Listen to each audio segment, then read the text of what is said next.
starts to say their first words and then they develop sentences, it is really exciting. It's all part of your child's speech development. And you may also start to notice that your child is stuttering along the way. So to help define stuttering and to help with some possible treatment solutions, Amber Fox from Red Door Pediatric Therapy is joining us this morning here. So good morning to you, Amber.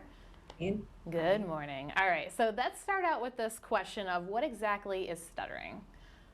Yeah, stuttering is a speech disorder that really interrupts the flow of speech, or what we sometimes as speech therapists call fluency.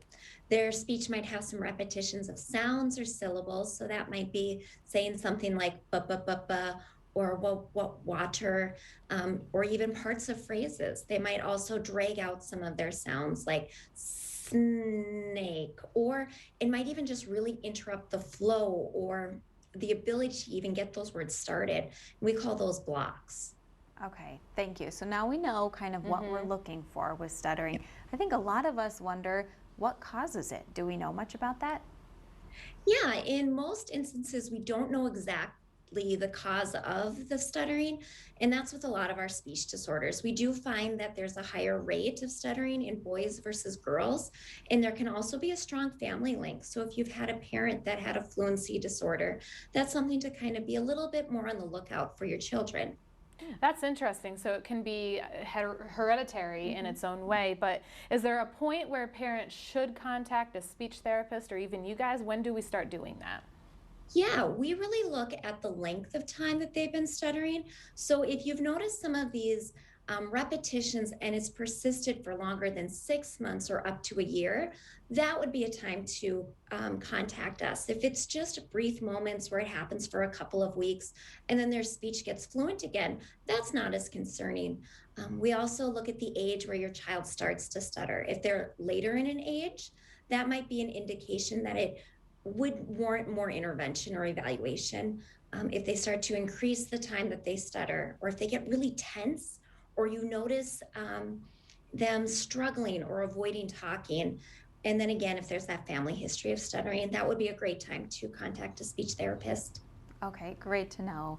If you have young children in your life who are at that age where their language is really blossoming, it's fun to hear, but maybe you're starting to notice some patterns. I had some personal questions for you before we got started with this. So question here is, can stuttering ever be normal? Yeah, for a lot of children, it can be normal. In our family, we're seeing this with our 2-year-old. A lot of times when kids go through a language explosion, they're working faster than what they're able to process and get those words out. So you might notice, we call it developmental stuttering, and that's around age 2 to 3 and can really go along with those times where they're starting to talk more, tell more stories, and use more vocabulary. Absolutely. So as your child is talking and talking more and stuttering, you're noticing that. Is there anything that we could do as parents to help out our kids, whether it's talking slowly, something along those lines? Yeah, what we really like to start with is a technique called easy speech. And it's really just slowing things down. You're going to be talking slower to your child, trying not to interrupt them, to give them as much time as they need to get their messages out.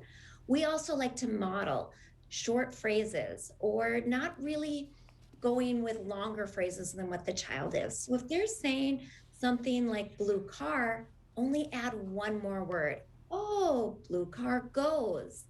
Really making more comments about what they're saying versus bombarding them with questions. That gives them more opportunities to speak and be comfortable with that. And really just giving that time to finish is really important. Okay, that's really great advice. I mean, it's exciting to see their brains working, and you start to realize that we don't think about the next word that we're about to say. It just comes out, so we have to give them the patience. And that really is good advice, right? You have other recommendations for parents as we navigate this period of time? Yeah, even with our older kids and adults that stutter, we find that kindness and patience can really go a long way. When a person stutters, it doesn't mean that they don't know what they're talking about. They're just having a hard time getting it out smoothly. So if we're talking with our teenagers that are having difficulties with fluency, again, give them extra time to finish their sentences. continue to give them eye contact, and don't be afraid to talk about the fluency disorder with them or ask them questions. A big part of stuttering therapy is really normalizing thoughts and feelings, and that it's okay to stutter. There's a lot of famous people that have fluency disorders, and they've gone on to be incredibly successful. And so we really want to help them become less anxious so that it's easier for them to speak and become more fluent with their speech. I have one quick question for you, Amber. Is there any way that a child can grow out of this if they are diagnosed? We find that fluency disorders can be a little bit more of a lifelong disorder, that it kind of cycles. So there might be times where a child is very, very fluent. And then other times, maybe times of stress or more pressure, they might have a bit more disfluencies, but then we just pull in those techniques again. So it's not necessarily a grow out, it's learning strategies and techniques so that we're able to be communicators, and that it's okay to be disfluent with your speech. We just want you to be a confident communicator. Yeah, and like you said, there's no reason not to be confident. There's plenty of successful people who have that. We'll put up some information about Red Door Pediatric Therapy. And Amber, let us know where we can find you guys. You can find us in Bismarck, Grand Forks, Beulah, and Minot, and give us a call at 701-222-3175 if you have concerns for your child or even for yourself with your fluency disorder or difficulties. Great. Thank you so much for your time, Amber Fox from Red Door Pediatric Therapy. Thank you. All right, stay with us. North Dakota Today continues right after this.